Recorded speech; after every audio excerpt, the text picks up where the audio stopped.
single economic and worldview. A natural process that's actually impossible to stop. The confrontation of history has been no mystery. Political and economical systems fighting for supremacy.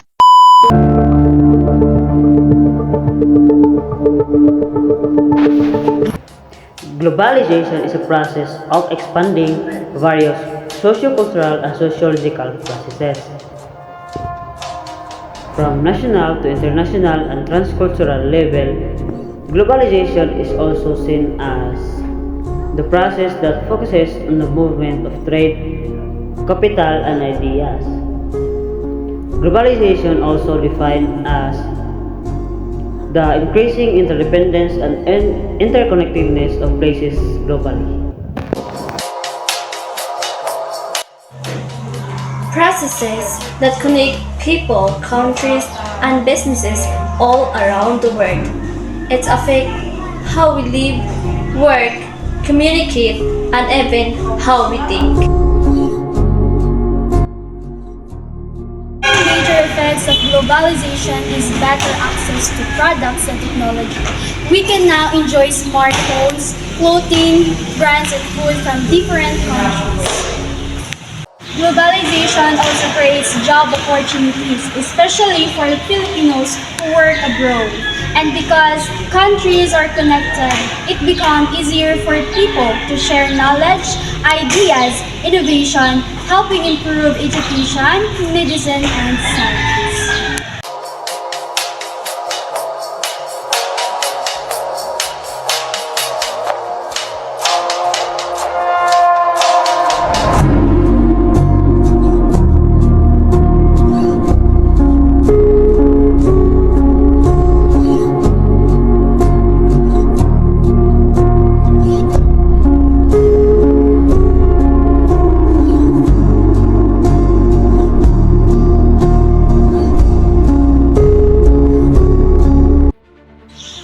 First, treat local business. Local stores and products can lose customers because of imported items and cheaper or more popular. For example, Filipino small clothes shops struggles against local brands. Second, cultural loss. Young people may forget local traditional language or costume because they focus more on foreign trends, Western show, and K-pop influence.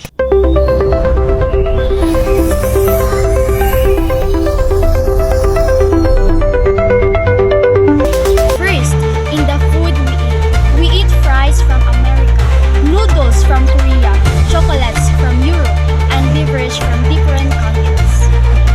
Second, in the clothes we wear. Many clothes sold in malls come from other nations, showing how globalization trade is part of our everyday shopping.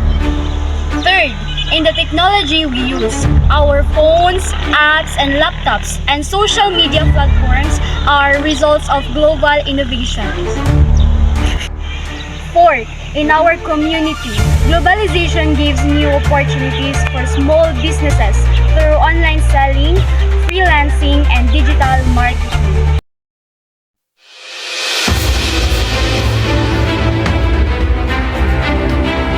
I think technology in general has been worked into everyone's day-to-day. It's easy to turn it on.